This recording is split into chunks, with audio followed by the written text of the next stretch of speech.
Remarks by NATO Secretary General Jens Stoltenberg on the value of the alliance and steps taken at July's NATO summit, including increased defense spending and burden sharing.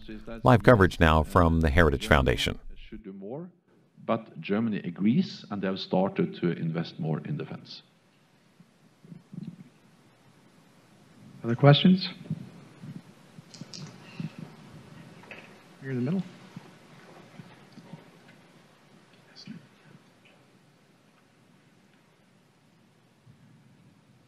Thank you very much. My name is David Nikoradze. I represent Georgian television station Rusta between Washington, D.C. Secretary General, I wonder if there is any update about NATO enlargement and Georgia's possible membership. Thanks, sir. We had a very good meeting with the Georgian president in Brussels during the summit. I met with President Margvelashvili and we addressed the importance of strengthening the partnership between NATO and Georgia. NATO strongly supports the sovereignty, the territorial integrity of Georgia, and of course we don't in any way recognize the presence of Russian forces in parts of Georgia. We also reiterated at the summit in July, NATO heads of state and government, that Georgia will become a member of NATO. We help Georgia with implementing reforms. We provide political support, practical support. We have established a training center, training and evaluation center in Georgia, and we help with implementing reforms of defense and security institutions. So Georgia is making progress. We welcome that. We will continue to support Georgia and help Georgia as it moves towards closer Euro-Atlantic integration, including towards membership in NATO. Let me also add that we are extremely grateful for what Georgia does for NATO. Georgia participates in NATO exercises, contribute to our NATO response force, but not least, Georgia is one of the main partners sending troops, contributing with troops to our mission in Afghanistan. So Georgia is important for NATO, and NATO is important for Georgia, and we continue to strengthen our partnership. Mr. Secretary, let me shift the topic a little bit. You're talking about what NATO is doing and how important it is to our mutual security, but let me shift the question to public diplomacy and public support for NATO, both here and in Europe. It's been over 30 years since the Cold War ended. The challenges today from Russia are somewhat, on the one hand, they're similar, on the other hand, they're entirely different. Many younger people who were not alive during the Cold War are being asked to support and even participate in some cases in military operations on behalf of NATO. Can you say a few words about how we need to go beyond sort of making the case, if you will, to states and politicians and experts, to the public at large about how important NATO is to the security, particularly for younger people? Of course, you can never take the support for NATO for given, and new generations who have not, who don't remember, who have never experienced the war, of course, it's a different thing for them. But having said that, I think the good news is that when you look at the opinion polls, it's actually strong support for NATO, especially in the United States, and the support for NATO has increased. I can't remember, it was 60-something%. So it's a strong support for NATO in the United States as it is in European allied countries. And according to the latest figures from the Pew Research Institute, the support has at a historic high level. So the challenge is in a way to maintain that high and bipartisan support for NATO. I think that's partly about showing that NATO is important both when it comes to collective defense in Europe, deterring Russia and any other potential adversary from attacking any NATO allied country, but is also showing that NATO is able to respond to some of the new threats and challenges in cyber, hybrid, and therefore NATO is modernizing its cyber capabilities, cyber capabilities, and responses to hybrid threats, and of course in the fight against terrorism. The fight against terrorism is not a completely new challenge. It has been there for many years, but NATO is playing a key role both in our presence in Afghanistan. We have to remember that the reason why we are in Afghanistan is to prevent Afghanistan ever again become a safe haven for international terrorists. And there are many problems in Afghanistan, but at least we have prevented Afghanistan from once again becoming a platform for launching terrorist attacks against our own countries. Now we are also starting training mission in Iraq. So NATO is able to respond to many different challenges. Let me add one more, and that's, for instance, the migrant and refugee crisis in Europe. NATO is also helping to respond to that with our presence in the Aegean Sea, where we help to implement the agreement between Turkey and EU on stopping the flow of illegal migration over the Aegean Sea. Let's go over this way.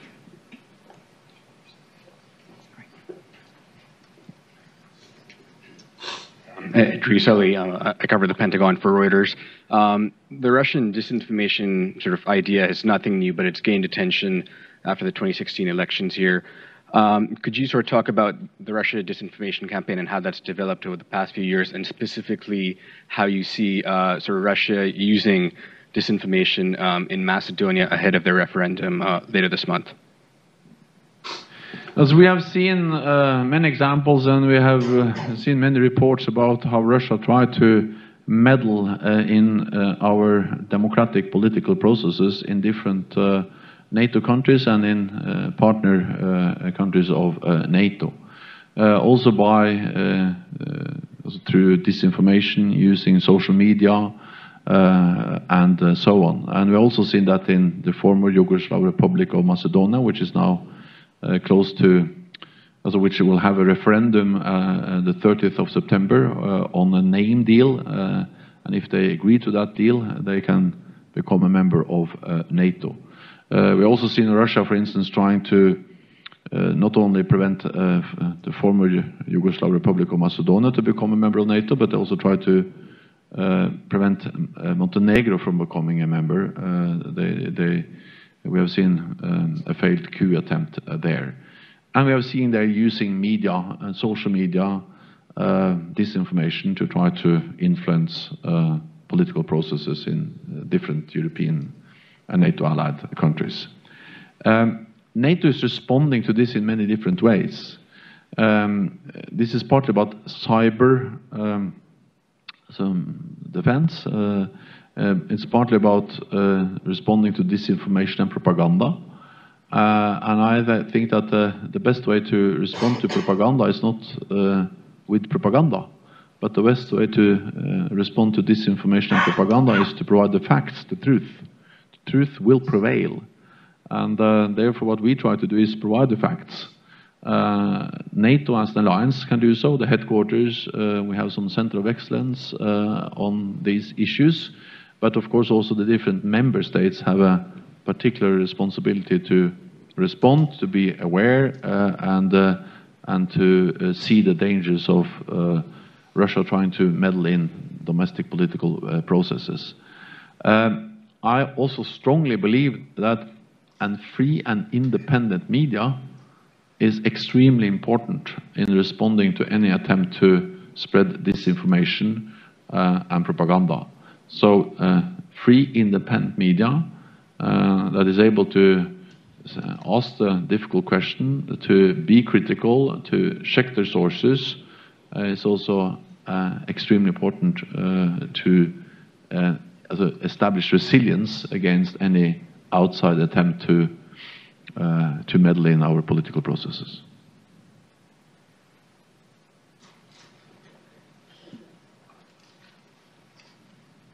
Hi, Amanda Macias. I cover the Pentagon for CNBC. I'm wondering if you could discuss the unique situation Turkey is in with their desire to buy the Russian missile system S-400 and also wanting to buy the F-35. Can you talk about those two big ticket items and how they conflict with each other? It is a challenge, and it is well known that there is a disagreement between Turkey and especially the United States on this issue. Decisions on acquisition of military capabilities is a national decision. But what is important for NATO is, of course, interoperability, that the different systems can work together. And I have discussed this many times in Ankara, also discussed it in Washington, and I hope that it's possible to find a solution, because what we see now is a challenge for all of us, that there is this disagreement on the issue of S-400, the Russian air defense system, which Turkey has decided to buy, and also the decision, and actually Turkey being part of the F-35 program. And I also welcome the fact that there is a direct bilateral dialogue between Turkey and the United States on this issue. And also the fact that NATO has been a kind of platform for this dialogue. I know that this was an issue that was addressed, for instance, during the summit in July in NATO. Let me add then one more thing, and that is that Turkey is a very important ally for NATO for many reasons, but not least because of its geographic location. If you look at the map, you see how big Turkey is, but also how Turkey is bordering Iraq, Syria, and you will understand why Turkey has been so important in the fight against ISIS, Daesh. Infrastructure bases, air bases have been extremely important in the success we have had in degrading and fighting ISIS. Turkey is also important when it comes to dealing with the migrant and refugee crisis. They host millions of refugees, and they are important to implement an agreement between EU and Turkey on managing the flow of migrants over the Aegean Sea. Turkey is also the ally which has suffered, without a comparison, most terrorist attacks. And it's important that we understand that this is something which really is appalling to see the high number of terrorist attacks in Turkey, and they also suffered a failed coup attempt. So yes, there is a problem, there is a challenge with the decision to buy S-400 combined with the F-35. I welcome the dialogue. This is addressed, but at the same time it is important to recognize the importance that Turkey is playing to the whole alliance.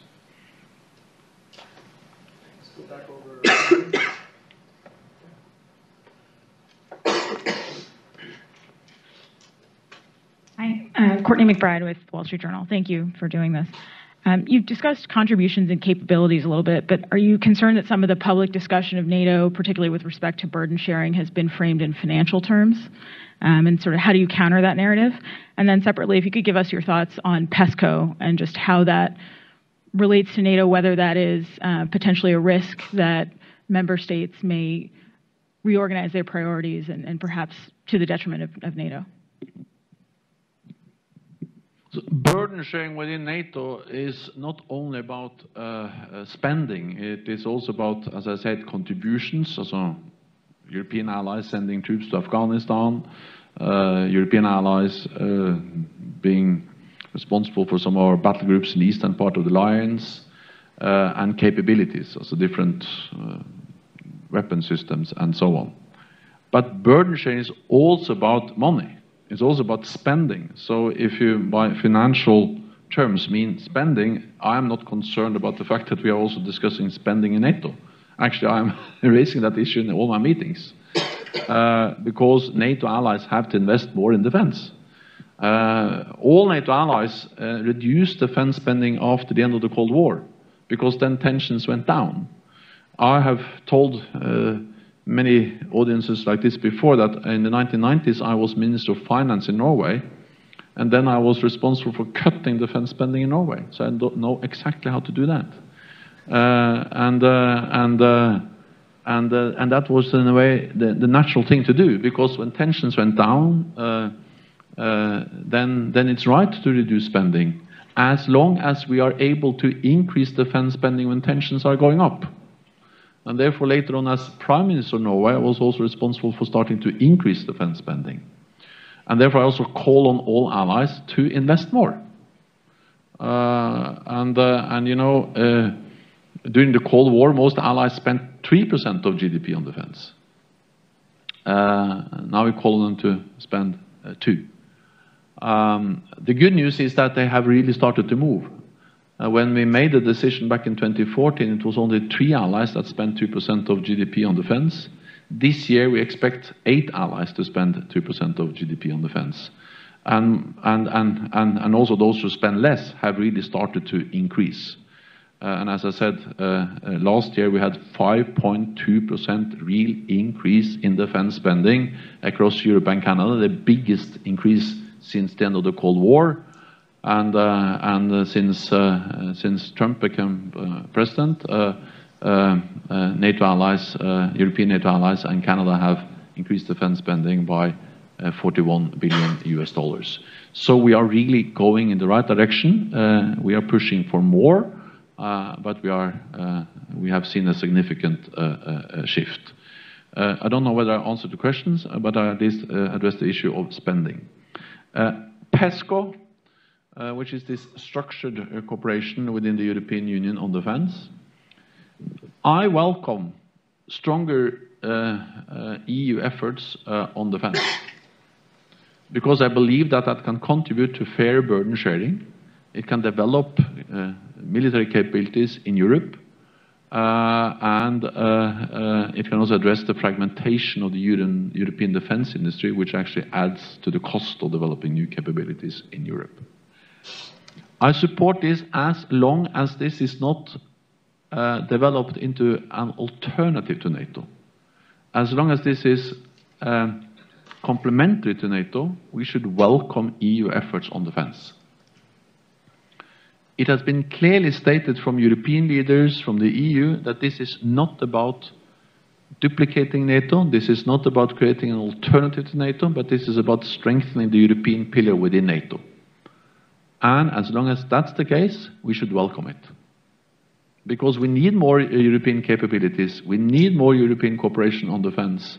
For instance, the US has one type of main battle tank. In Europe, they have 7. So it is much less economy of scale, much more costly. So if the European PESCO cooperation can address the fragmentation of the European defense industry, that will actually be good for all of us. But European EU efforts on defense can never replace NATO. Partly because if you look at the facts and the figures, when UK leaves EU, 80% of NATO's defense expenditure will come from non-EU allies. So that's no way that can replace NATO. And this is not only about money, but also about geography. Because if you look at geography, you have in the north you have Norway, Iceland, North Atlantic. In the south you have Turkey and some other allies. And in the west you have Canada, United States, and UK. And of course, any credible defense of Europe needs those capabilities and also the geography of these allies to be effective in defending Europe. So, yes, I believe in stronger European defense. I believe in stronger EU efforts on defense, but not as an alternative, but something which is complementing NATO. The last time the NATO strategic concept was published was in 2010, and there's a lot that's happened since then. There's been the invasion of Ukraine, Arab Spring, the migrant crisis, and the Russian intervention in Syria. Is it time to update the strategic concept? Some argue in favor of that, and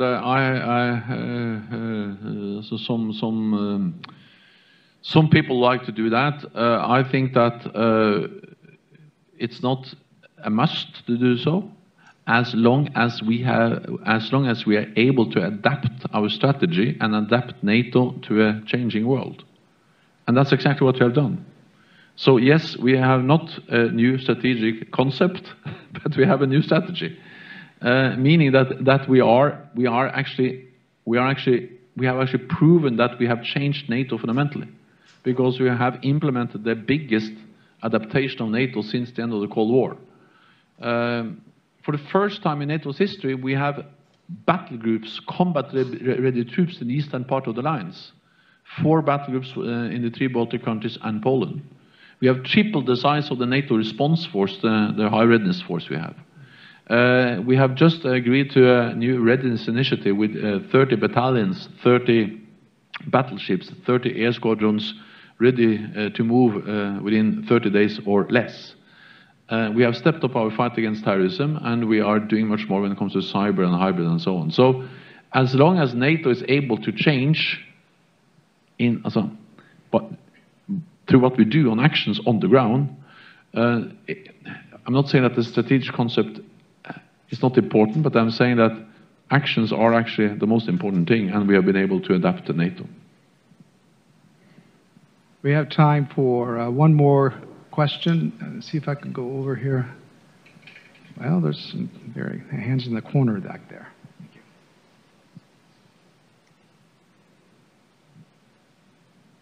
Hello, sir. My name is Grzegorz Kędzia. I am student of Daniel Morgan Graduate School of National Security. I've got for you a question connected with Eastern flank. Last week, Estonian counterintelligence arrested 2 men for espionage for Russia. One of them was a major in Estonian army headquarters. Could you, sir, tell us anything about damages caused by that espionage activity? Thank you.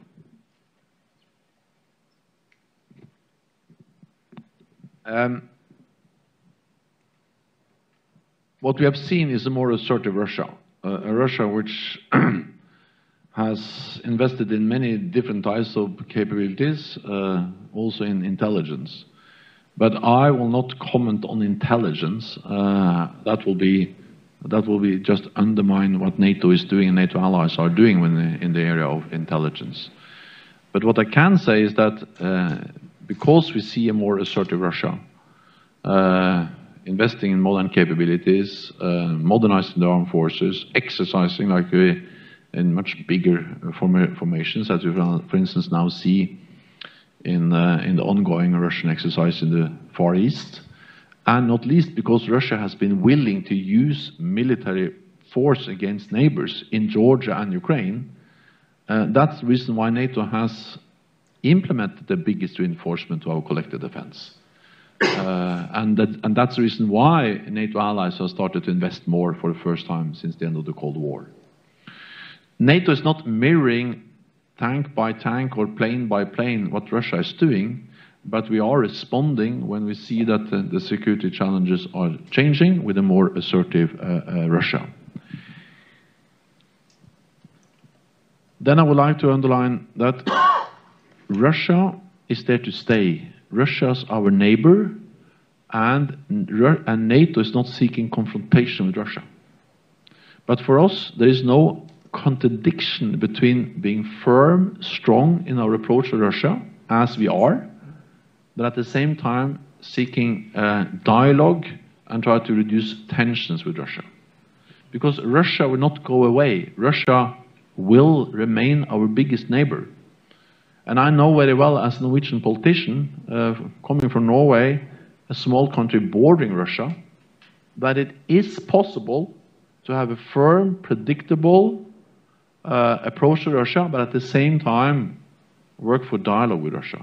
Even during the coldest period of the Cold War, small Norway was able to have a working relationship with Russia on defense and security issues.